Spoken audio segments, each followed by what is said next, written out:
was one physical subject, one material subject that we should focus on, in my opinion, it is very clear that the head of the snake is the financial system. We can argue till the end of time about who runs the world. Is it the Jesuits? Is it the reptilians? Is it the Illuminati? Is it the Freemasons? We can go on and on and on and on about this, but I don't think it is reasonable to even begin arguing about the mechanism that is used to exert this control. The mechanism is finance. The whole point of finance is to indent, otherwise to enslave. What is a mortgage? I mean, what does that stand for? It's a death grip. So when you get a mortgage, you have a death grip held over you because you are in debt. You don't even own the house. The bank owns the house that loans you the money to buy the house, unless you're fortunate enough to have all the money to buy it outright. And even then, you can be taxed by the government, and if you fail to keep up with those taxes, the government can then take it from you.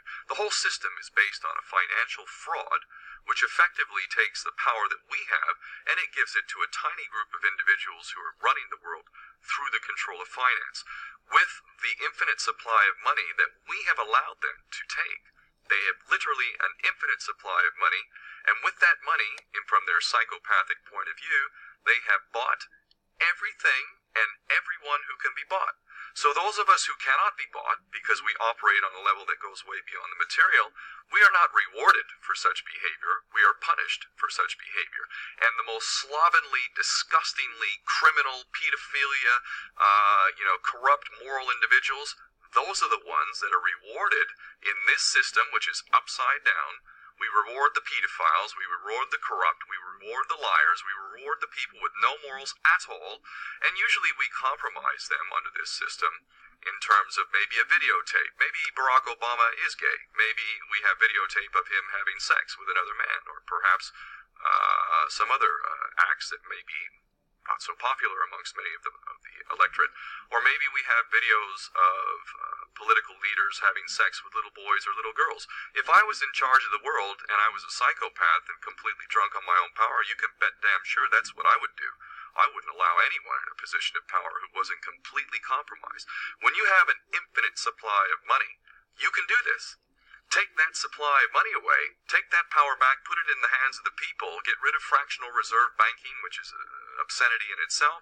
Listen to the lessons of Jesus Christ. If you're a Christian who got really pissed off when he went to the temple and he saw what the money changers were doing, let's take back control of the issuance of money, and not just on a national level. I'm happy to see in Denmark that you have your own currency, you don't have the euro, but on every country's level, they should be issuing their own currency in a transparent, non-usury based way in which it really, truly benefits the people.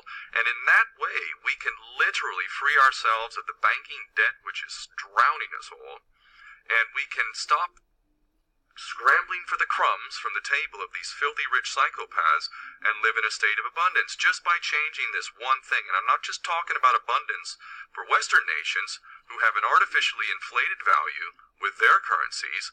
We all in the West are guilty of having that reward while the rest of the world is sucking on it.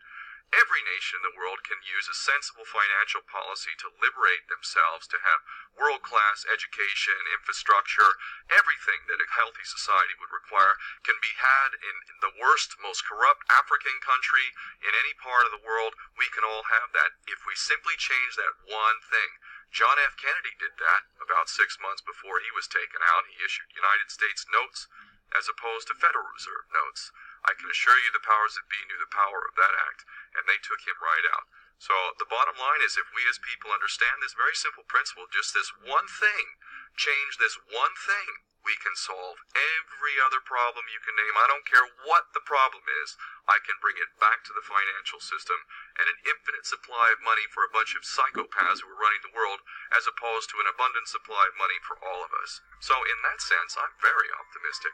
This is not rocket science. I am not the smartest guy in the room. We can all understand this. And as soon as we do, we can exercise the same power that we had, but relinquished, and we can have a future for ourselves and our children. There's a lot to be optimistic about, quite frankly.